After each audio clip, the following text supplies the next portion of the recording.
Meanwhile, a spokesperson at the Chinese embassy in Washington wrote this on X: "No one will win a trade war or a tariff war." Joining me now is Florida Congressman Mario Diaz-Balart. He's a member of the House Appropriations Committee. Congressman, good to see you.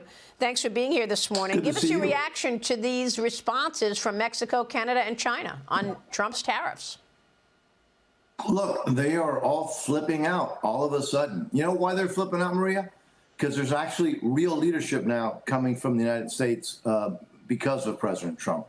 They're flipping out because they've had a green light to do whatever they have wanted to, abuse the United States, abuse the relationship.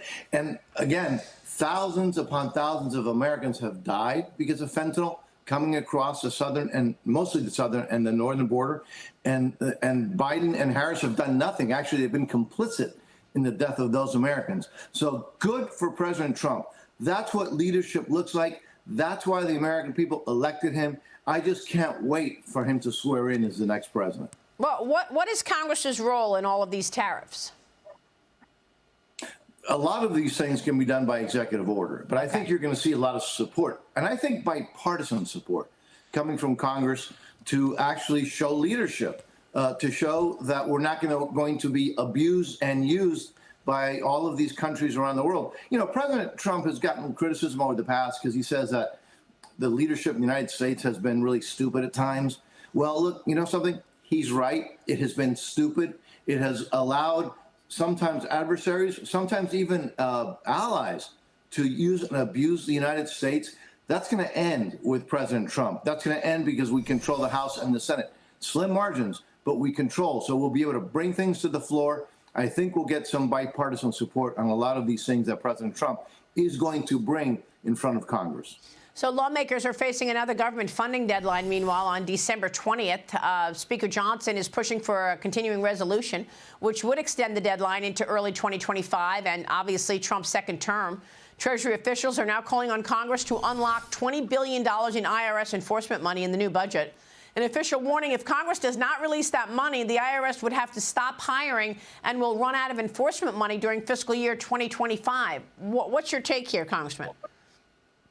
Look, we have to get the appropriation bills finalized, and we have to get the NDAA, the National Defense Authorization Bill, done.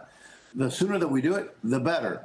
But I constantly hear, you know, the bureaucracies cry wolf, that they need something today. They need it right now. Otherwise, the world is going to fall apart. No. We have to get our job done. I actually want to get it done the sooner the better so that we can start with a new president, a new Congress, fresh, with the very aggressive agenda that the American people have given us a mandate to do. However, I don't think the world is not going to fall apart if we don't get it done tomorrow. The sooner that we do it, the better. To clear just clear everything off so that we can start with a new agenda. But I'm not too concerned about the world falling apart right now. What is the plan on extending the tax cuts, Congressman? Are you going to do that through a new continuing resolution in January? How do you do it? I think, most things require 60 votes in the Senate. I don't know if we would have 60 votes in the Senate. I don't know if we would have that many Democrats. But we have a procedural way to do things that are strictly budgetary through this process known as reconciliation that only requires 51 votes in the Senate. So we're going to be very aggressive how we use reconciliation. And I think you're going to see a lot of really important policy changes, including potentially the tax, keeping the taxes low through reconciliation. We're going to do as much as we can through reconciliation. The limit is what the Senate agrees or does not agree. Actually, the parliamentarians in the Senate agree to not agree to put in reconciliation. But we have a very aggressive agenda. We think that we have to do it all really within the first year. So I think we'll probably use reconciliation for many of these budgetary type issues. So when is reconciliation happening? We will start that. Actually, let me restate that. Those conversations between the Speaker, the leadership, and President Trump have already been taking place as to how that reconciliation package will look. And as soon as we have a new Congress with a new president, we can start putting those bills together. It's a huge piece of legislation. But those conversations, they're not negotiations. They're conversations with President Trump and the Republican leadership. That's already taken place. I understand. I'm just trying to understand when the tax cuts get extended. They happen at the end of 2025 when they expire, or do they happen? So they happen next year. The reconciliation will happen next year. Correct, because we have to control the House, the Senate, and the White House, and that happens after the new Congress and the new president gets sworn. Okay.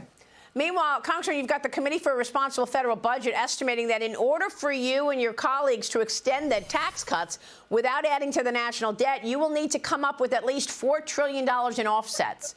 The committee says lawmakers can limit executive spending, reduce health care spending, increase user fees, asset sales, improve tax compliance, or cut mandatory spending and raise other revenues. Are you thinking about this? What about the offsets? Do you agree that you need $4 trillion in offsets?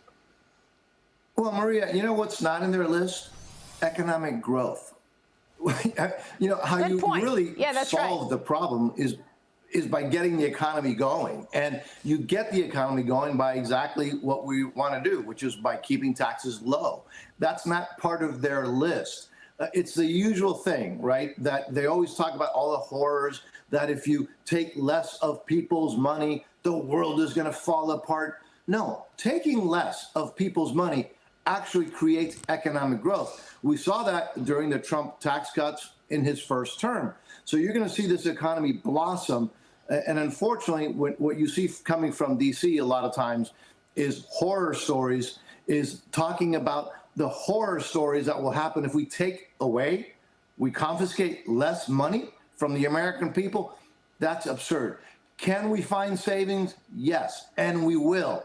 But the key is economic growth, and you do that by doing the things that President Trump has been talking about. He is absolutely right. This economy is going to blossom. That will solve many of our problems. All right. Yes, you hit it. Growth is not in that list. Good point. Congressman, it's good to see you. We'll be watching your work.